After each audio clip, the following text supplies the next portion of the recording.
Diksha, initiation, Tatra, in that function, Diva Okasham, of the demigods, Samajaha, assembly, Brahma Rishinam, of great saintly Brahmanas, Cha, also, Raja Rishinam, of great saintly kings, Cha, also, Sattama, the greatest of devotees. Translation. Once upon a time, King Prithu initiated the performance of a very great sacrifice in which great saintly sages, Brahmanas, demigods from higher planetary systems, and great saintly kings known as Rajarshis all assembled together. Translation, please repeat. Once upon a time, King Prithu initiated the performance of a very great sacrifice in which great saintly sages, Brahmanas, demigods from higher planetary systems, and great saintly kings known as Rajarshis all assembled together. Purport. In this verse, the most significant point is that although King Prithu's residential quarters were in India, between the rivers Ganges and Yamuna, the demigods also participated in the great sacrifice he performed. This indicates that formerly demigods used to come to this planet. Similarly, great personalities like Arjuna, Yudhishthir, and many others used to visit higher planetary systems. Thus there was interplanetary communication via suitable airplanes and space vehicles.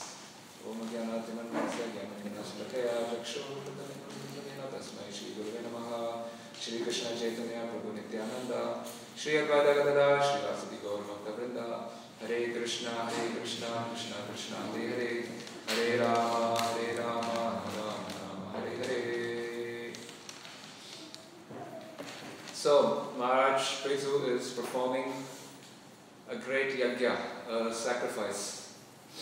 So, one of the main duties of a king is to perform sacrifices. So in the 7th verse of this chapter, Srila Prabhupada mentions the main duties of a king.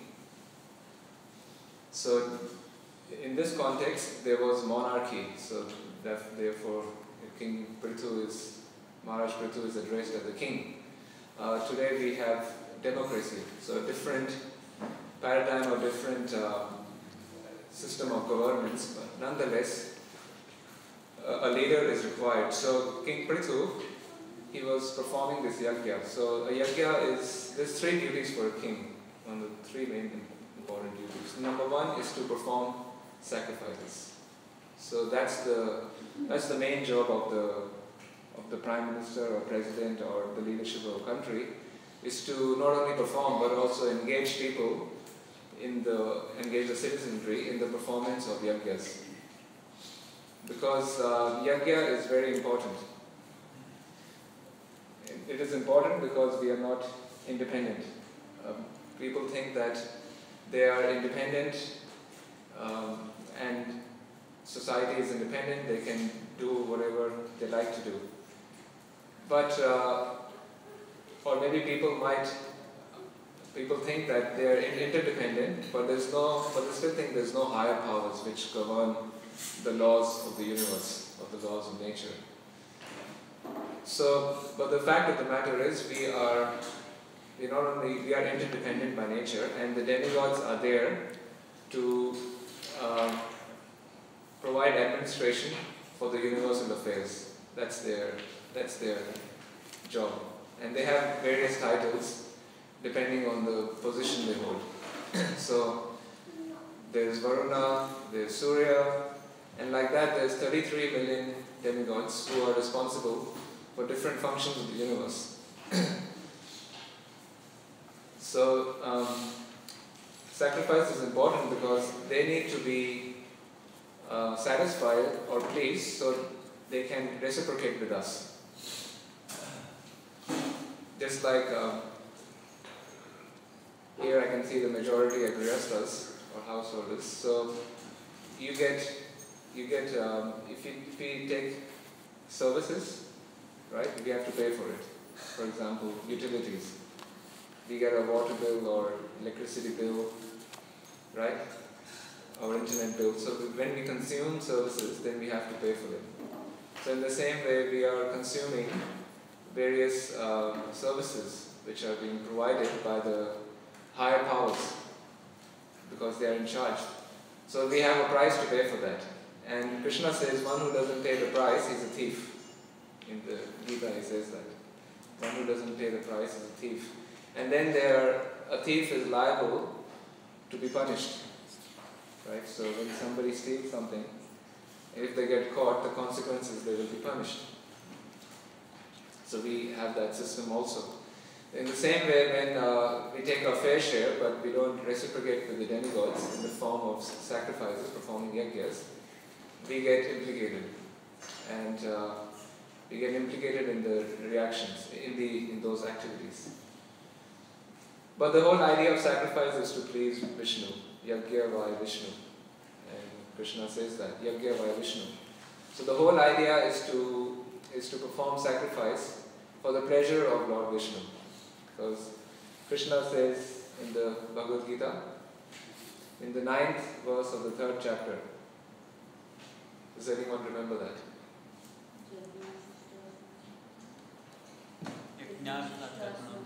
Yajna? Correct. Anyatra, Lokha, and what's the third one? Mukta Sangha Samachara. So Krishna says there in the 9th verse, it says, work done as a sacrifice for Vishnu has to be performed. Otherwise, work causes bondage in this material world. Therefore, O son of Kunti, perform your prescribed duties for his satisfaction, and in that way you will always remain free from bondage. So the most important point is work done as a sacrifice for Vishnu has to be performed. So that's the whole idea of yajna. The idea of yajna is to perform, is for the pleasure of Lord Vishnu. So in India we see people perform so many different kinds of yajnas, right? Demigod worship is very prominent in India to, according to the conceptions of people, whatever concoctions and ideas they have, they perform demigod worship to some extent. Usually it's not perfect. So, and the reason people perform yajnas is so they can get various benefits. So, for example, if they're having family problems, they do their local priest or family priest will say, do this yajna. Or if they're having job problems, then maybe financial problems, do this yajna. So you can get a job or get a promotion, and if you want prosperity, so do this yajna. For health, do this yajna. So the family priest, people consult the family priest, so they get advice to perform a certain yajna, and then they can get material benefits. That's the idea. That's what people have in mind. But the main purpose is to satisfy Krishna. Yajna is meant for Krishna's satisfaction. And we see even the demigods, they worship Lord Krishna. So like a lot of people worship Lord Shiva, right? In India, Shiva worship is very big. But Lord Shiva, he himself worships Lord Krishna. And Lord Shiva is one of the greatest devotees of Lord Krishna. So we see the demigods are parts and parcels of the Supreme Lord. And they themselves worship the Lord. Right? So we need to approach the source directly. So therefore, Srila Prabhupada and the Acharyas in ISKCON, they have emphasized worship of Swami Bhagavan or Shyam Sundar. Right? So demigod worship is not encouraged because we understand that Lord Krishna is the source and all demigods are part and parcel of him. And in Kali Yuga, the prime performance is the performance of Sankirtan, right? Is the chanting of the holy names of the Lord. Krishna Varnam Tusha Krishnam Sango Pangashra Pashata. So Lord Chaitanya, he has appeared in the age of Kali.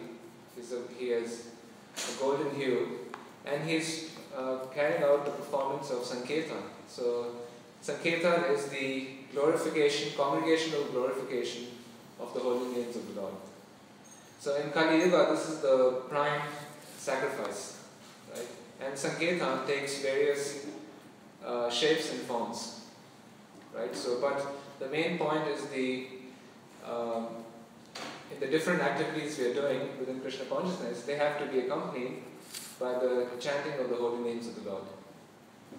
So even when deity worship is carried out, the chanting of the holy names are carried out as well in the background, right? In the foreground and the background. Various mantras are chanted for the glorification of the Lord. So in the execution of various services, the names of the Lord have to be carried out. And of course, the prime activity is also directly chanting the holy names of the Lord. So we see Srila Prabhupada, he introduced street chanting, Harinam Sankirtan, and then also Japa. And this is Mahaprabhu's program, right? So Mahaprabhu's program is to perform this yajna, this sacrifice. And this is the main sacrifice. So yes, number one duty of a king, as mentioned earlier also, is to get people to perform sacrifice. So back in the days of Maharaj Prithu, the kings, they encouraged people in performing different yajnas. So in that context, people were much more pious and they were worshipping demigods. So that was encouraged, but the whole idea behind that was even when there is yajnas for demigods, there is an element of worship of the Supreme Lord. Because in all the mantras, like Om is chanted, and all the mantras, they begin and end with Om.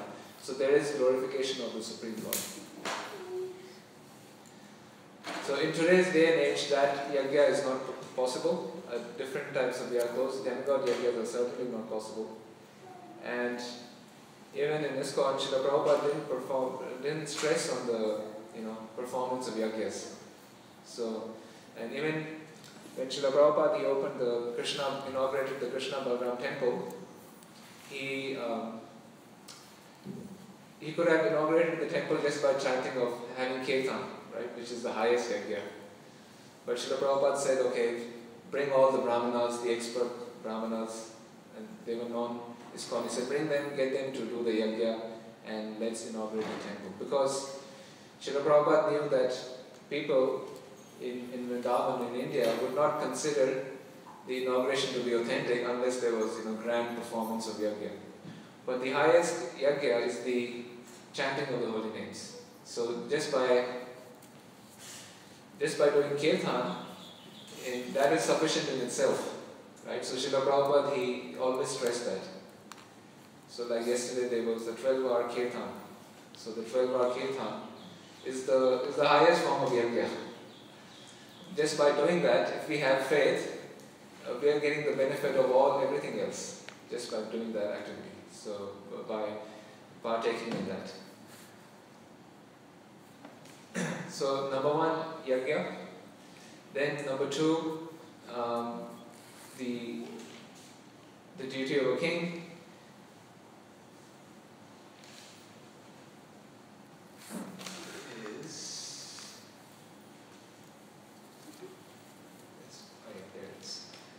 Is to engage everyone according to Varna and Ashram.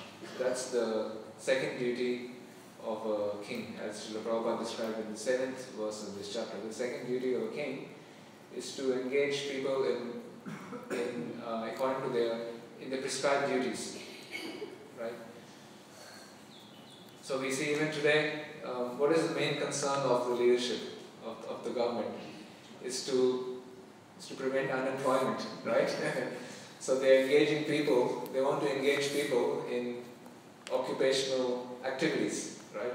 That's the main concern, is their jobs, is the creation of jobs, and that's how politicians are elected, right? That's the main focus. Of course, from the Vedic point of view, or from the Krishna conscious point of view, we understand that's not the main. The main is to make people Krishna conscious and then engage them according to their propensity. So, Srila Prabhupada also, he engaged devotees according to their propensity, right? According to their ashram and according to their varna or their propensity, he engaged them in different activities. And the expertise of a spiritual master is to engage devotees, engage his disciples according to their psychophysical nature. Everyone has different natures, so they have to be engaged accordingly. And if a temple, for a temple president, is to engage devotees according to their natures. So yes, there are needs of the temple, but also the idea is to engage them according to their propensities, and that way they'll be more satisfied and be willing to serve. And then the number 3 duty of a king is to make sure there's sufficient production of food grains. Right? So that's the number 3 duty of a king, is to make sure that there is food for people to eat. So good, and not only food, but good quality food, right? Organic food, good quality grains, and food has been grown. So today we are seeing that the majority of the population, they are engaged in industry, right? So in Australia we have the service industries. So people are engaged in service industries, for example, finance, IT, health, education. These are service industries. People are engaged in these industries. Before, people were primarily engaged in manufacturing, right? So in Australia, manufacturing is not so much there. In other countries, it's there. But very few people are engaged in agriculture, right? So it is better if people are more engaged in agriculture, and if agriculture is decentralized. So currently, agriculture is centralized, and production of food grains is all centralized, and because it is centralized, it is very difficult to have good quality production of food grains. Because when you have to grow for masses, you have to produce for masses, it is very difficult to grow food in a organic way, right? You are forced to use chemicals and different pesticides because you have to produce on such a large scale. And then because it is all centralized, food has to be transported, and in order to transport food, it has to be maintained. In order to maintain it, you have to use different artificial ways to preserve the food. So the king in the days of yore, they would encourage food production to be decentralized. And Prabhupada says economic development is very simple. People need maybe an acre of land, or a small piece of land, and then they can have some animals and grow their own food. And even we see those who, even in cities, some people grow their own food, right? Some people grow their food. Some people are very creative. They're even growing food on balconies, right? Or on the rooftops of buildings in the CBD. Some people are growing their food and then they bring it to the restaurant or sell it, or So it is possible. And even some devotees are doing that. Some devotees grow their own food. They have a patch of land. You don't need a lot of land. All you need is good sun, 4 or 5 hours of sun, 4 to 6 hours of sun a day, and you need some water. So it is possible to grow food. We do not need a lot of space. So Prabhupada's formula for economic development is very simple. People need to have a piece of land, and then a cow if they can. that's ideal, and then grow some food. To grow food is not hard. I've seen when devotees live around me, they're growing their own food, which is very nice. And they have abundance of food. Sometimes they bring it to the temple. So it is possible to grow food. So a king's job is to encourage people to grow food and to encourage agriculture. And so this is the basics. This is the fundamental. And when people are engaged in that way, that will solve a lot of problems. But the problem these days is land is so expensive. Unfortunately, we have to take a massive mortgage and then, to work to pay it off. But in some countries, even today, like my wife was telling me in Botswana, the government, they give their people a piece of land for free. So they give them a piece of land, and then they don't, for a very nominal price or for nothing, so people can live very peacefully. So they are already halfway there. If people have a piece of land, it is paid off, they're halfway there. So economic development is very simple, and that's what Rajarshis, saintly kings, would do. So they would encourage the Vaishyas to till the land, people in general, and they would encourage them to do business in that way. So these are the three main duties of a king.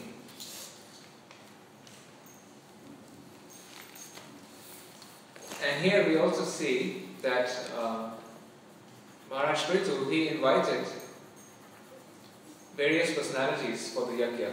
So as a king, he was doing a yajna, and in that yajna, he invited great personalities. So he was the king of the entire planet. So he invited people, different leaders from all over the world to come for this yajna, and he was living in India, somewhere between the Ganges and the Yamuna.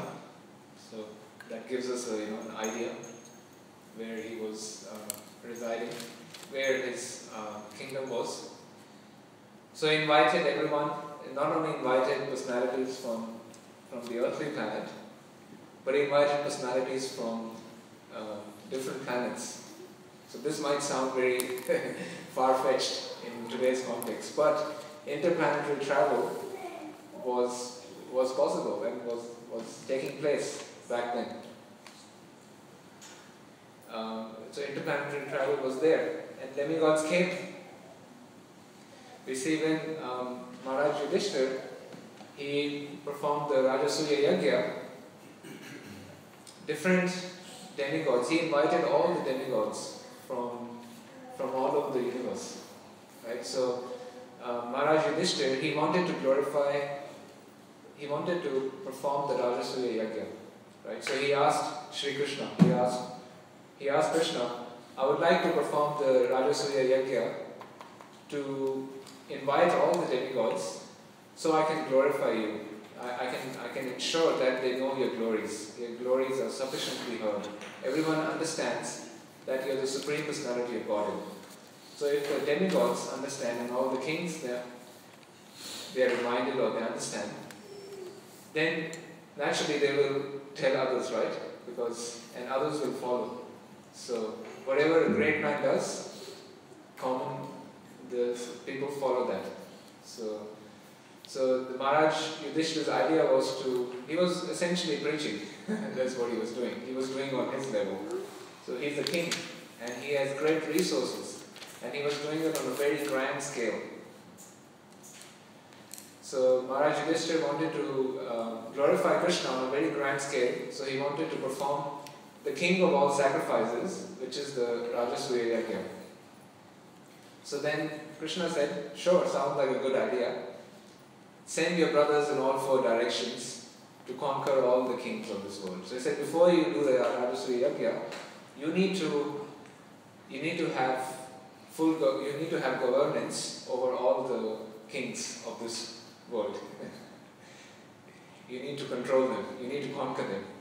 So then Maharaj Yudhishthira, he sent his brothers in the four directions, and And the way they conquered all the kings was not by declaring war on each kingdom. So they sent a horse, and or they went there, they asked for taxes. So a very simple way. They went to these various kingdoms and they said, Maharaj Yudhishthira is doing a Rajasri Yajna, he will be very shortly doing a Rajasri Yajna. We would like you to pay your fair share of tax for that. So, if you pay tax, what does that mean?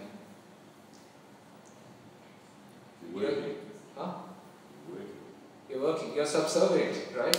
So if I, like the government is collecting taxes from all of us, what does that mean?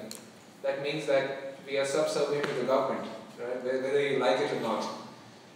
So that means you are under the control of the government. The Australian Taxation Office, which is the arm of the federal government, is taking taxes from everyone. So in the same way, Yudhishthira Maharaj, he sent his brothers, and they had a system going on, and they went and they collected taxes. So they said, there's a yajna going to happen, please give tax. And if a king said no, then a war was declared. So that was the system. A war was declared when a king said no. And then, so in this way, all the kings gave their due share except for Jarasandha. So Jarasandha, he said, I'm not going to pay the tax. And then Jarasandha decided not to pay, and then Krishna, along with Bhima and Arjuna, they came up with a plan to destroy Jarasandha. So Jarasandha, and to cut a long story short, Jarasandha was killed, and then the path was set for the performance of the Rajasuriya Yajna. So when the Rajasuriya Yajna was set to be performed, Maharaj Yudhishthira, he sent invitations to personalities all over the universe. So we can see the interplanetary travel was possible. The demigods, the invitations were sent to demigods. Lord Brahma came, Lord Shiva, Indra, the Charanas, the Vidyadharas, all the demigods, they appeared because interplanetary travel was possible. And they felt invited, they felt welcome, and there was a right environment for them to be there. So if we want somebody to come to our house, then they need to feel welcome, right, and invited. So, because the demigods were invited and Sri Krishna was there, all the demigods came. And Sahadev, then it was decided the next item in the Rajasuriya Yajna was to perform the Agra Puja, or to nominate the most worshipful personality. So Sahadev, he nominated Krishna, right? Sahadev glorified Krishna. He offered great prayers, and everyone unanimously agreed. Well, not unanimously. Shishupal did not agree to that. So everyone else was agreed to that proposal except for Shishupal. So we know the past time Shishupal objected. He heard various insults, and then his head was chopped off. So, but the point is, demigods came for the yajna, and interplanetary travel was occurring.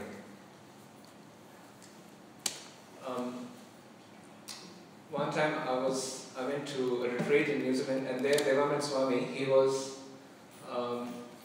he showed a documentary where the point he was making was similar to this, that interplanetary travel is possible, and that the US military is aware of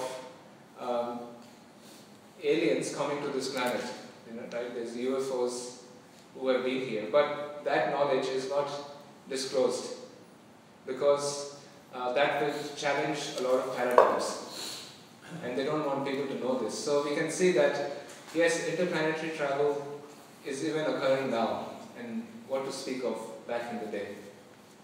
So we see various pastimes. Even when Lord Krishna, he appeared, when Lord Krishna appeared in the prison cell of Kamsa, and when Kamsa saw Devaki, he could see that Devaki is very effulgent, right? And And when Krishna appeared, various demigods appeared, and they offered various prayers. Right? There's the prayers offered by the demigods. So Lord Shiva came, Lord Brahma, they all offered various prayers in glorifying Krishna. So these are some examples. And even Arjuna was able to retrieve the sons of the Brahmanas. So in Dwarka there was this Brahmana when his wife would give birth, the child would just disappear. So Arjuna, he said, okay, I will protect your sons. And he tried to protect, but still they vanished. And then Arjuna, along with Krishna, he went on interplanetary travel. So we can say interplanetary travel was very common, was not something which was outside the norm back then. It was the norm. It was like everyday affair.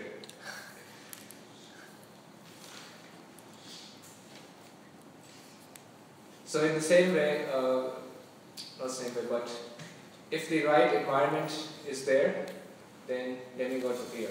So why demigods don't appear today? Because the right environment is not there. And also they need the eyes to see that. Srila Prabhupada, he would say, when he would be doing kirtan, he would say, everyone is here. I can see everyone. I can see Narad Muni, I can see demigods, they all are here. So one also needs the eyes to see. So Srila Prabhupada, he had the vision to see that. And he would say they all are present here. And Srila Prabhupada, he also created the right environment if you want to bring this on our level, one reason why today we don't get a lot of people coming to the temple, or in the Western world, not so many non-Indians are coming to Krishna consciousness. So yes, we can say that because the right environment is not there, so therefore they're not coming. So we need to create the right environment where they will feel welcome to come. So we just can't say that if they're not coming, we are doing everything, but they're not coming. So maybe we are doing something which is not right. We need to look at our own presentation and see if we can improve in some way, so others can come. They can feel welcome to come to our centers, and we create an environment where they feel like participating. Right? So Srila Prabhupada, he created such environments. When he came to the US, first of all he studied the scene. Prabhupada, he studied the scene. And even they were Americans, so they understood, and he let them do things. He let them create centers, and they did various innovative things. Like in San Francisco, they had this rock dance, right? So this was quite cutting edge. There were different stars were invited, or different, at the time, whoever the big shots were, they were invited. And then Srila Prabhupada came, and then they were chanted the Hare Krishna mantra, right? So they were able to deliver Krishna consciousness the way people could digest it. So that's the point. So they created an environment where people could connect.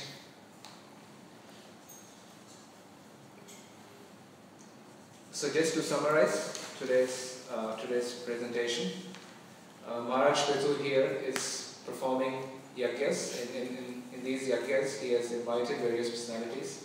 So we spoke about how the duty of a king is to perform sacrifices, and then we spoke how in Kali Yuga the prime sacrifice is the chanting of the Hare Krishna Mahamantra. And the chanting of the Hare Krishna Mahamantra accompanies all other activities we do in Krishna consciousness. And how the duty of a king is to engage in Varnashram, and also how to promote agriculture. And then we spoke about agriculture, And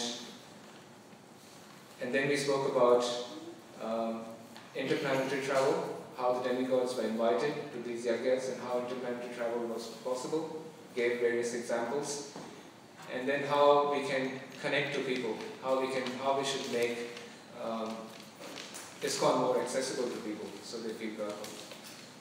So I'll leave it there. Do you have any questions or comments on today's subject matter?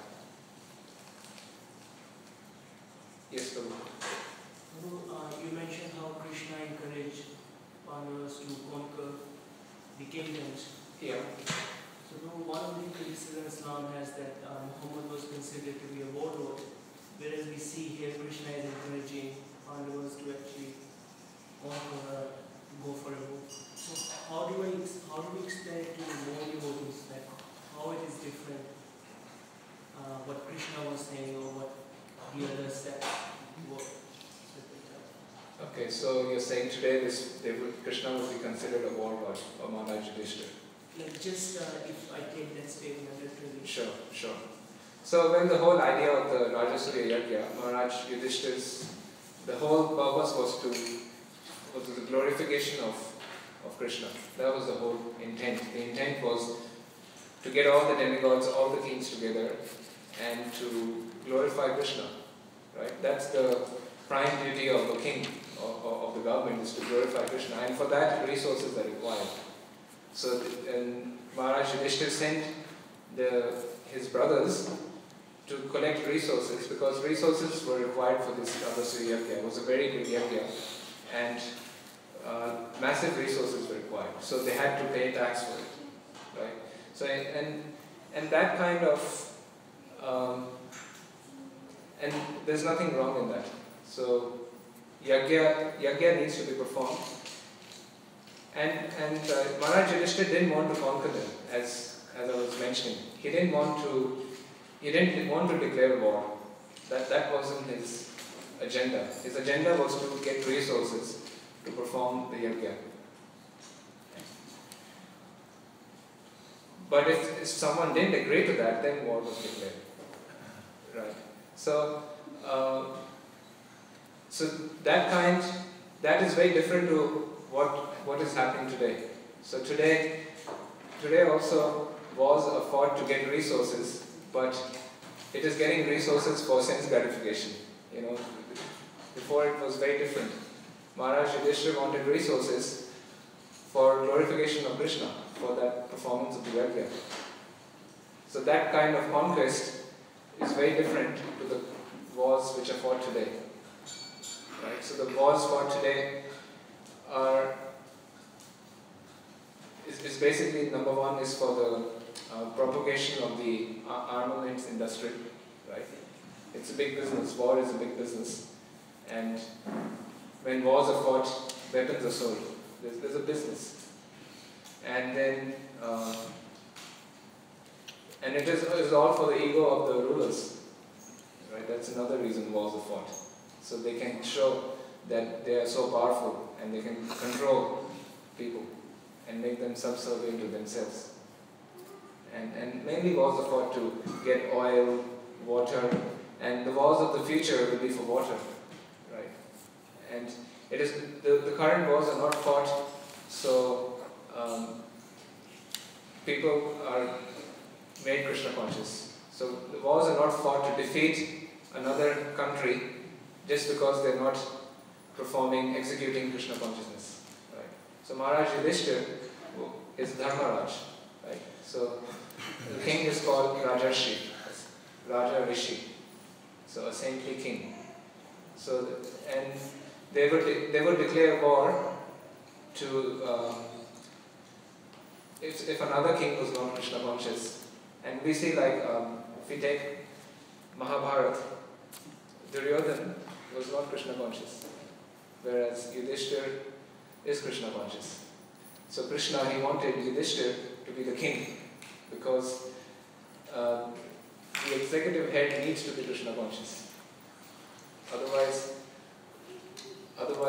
even if they're a good ruler, they cannot execute the prime duty, which is propagation of Krishna consciousness. They need to engage the Brahmanas for the propagation of Krishna consciousness.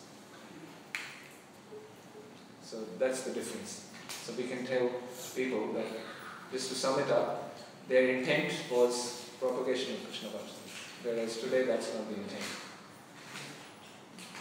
The intent is the profiteering of a few people.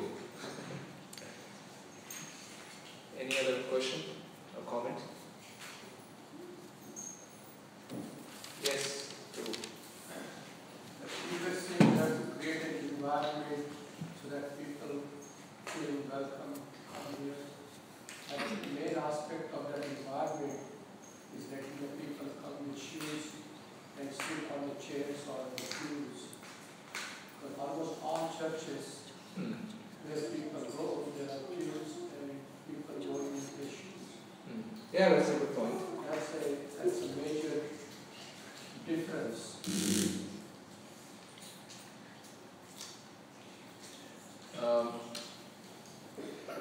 Something like this also occurred in Los Angeles when Srila Prabhupada, when they were purchasing the Los Angeles temple. And the Los Angeles temple was a church, is that right? Formerly it was a church. And as you know, a church has various, there's seats there for people to sit. And there was an organ over there. So when Prabhupada saw that, he told his disciples, leave that intact. don't dismantle the chairs, the seating arrangement, the seats which were there, and leave that organ over there. So Prabhupada's idea was to make people comfortable by getting them. They can sit there with their shoes on, and a temple would be in another room on the premises. So that was his idea, but for whatever reason, they took out those chairs. And Prabhupada wasn't very happy with that arrangement. So yes, whether we do that here or not, that's something has to be decided by the management. But as a principle, yes, people need to be made comfortable. As a principle, we need to see how we can make them more comfortable. And yes, for the mainstream population, they find it very difficult to sit on the floor. There's no arguing that point. Right? People can't sit on the floor. This is the Indian culture. So, I agree with you on a principle level. And there are centers also here where, like we have, urban yoga, there's Radhe's, Mantra Lounge is there. These centers are there where people can come and feel comfortable.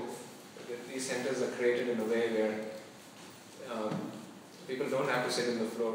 There are seating arrangements, so people can feel comfortable. So that is also there.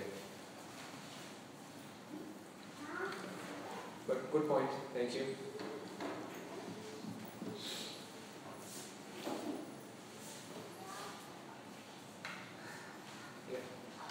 You were talking about the wars and how, these Vedic kings used to fight wars because other kings were not Krishna conscious. And nowadays we see mostly wars are for oil or something like that. What is your comment on the recent wars sort of a situation which is happening in India right now, where some terrorists have killed some army people and then India struck back with the Indian Air Force. So is that a war which is like a Dharma war?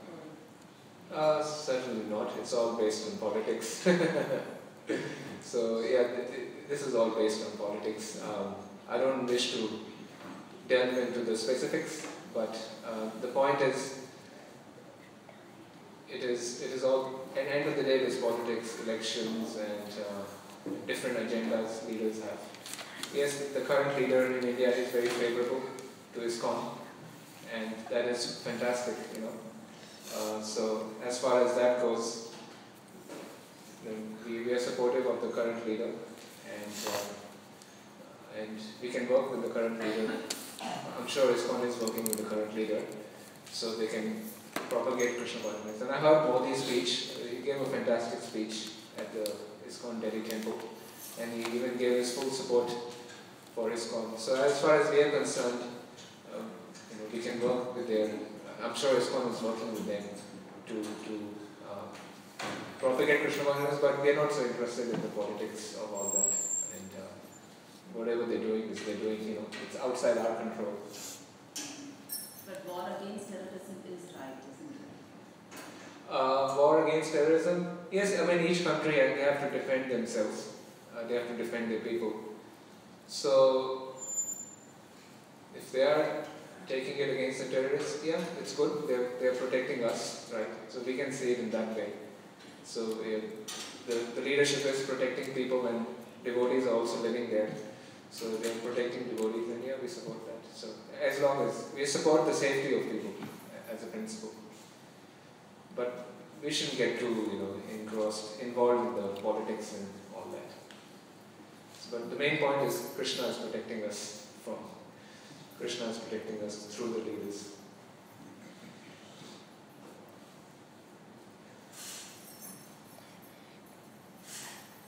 Okay, any other point?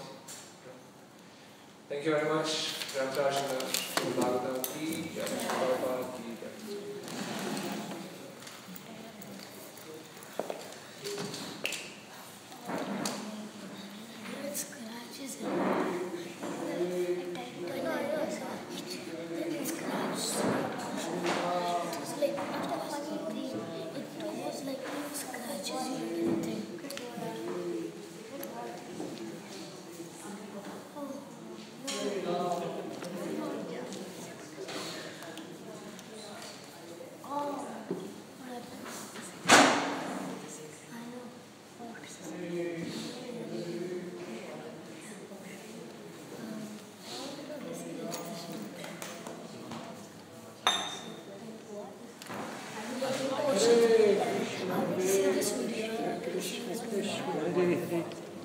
Hare Ram, Ram Ram, Hare Hare. Hare Krishna, Krishna Krishna, Hare Hare. Hare Ram.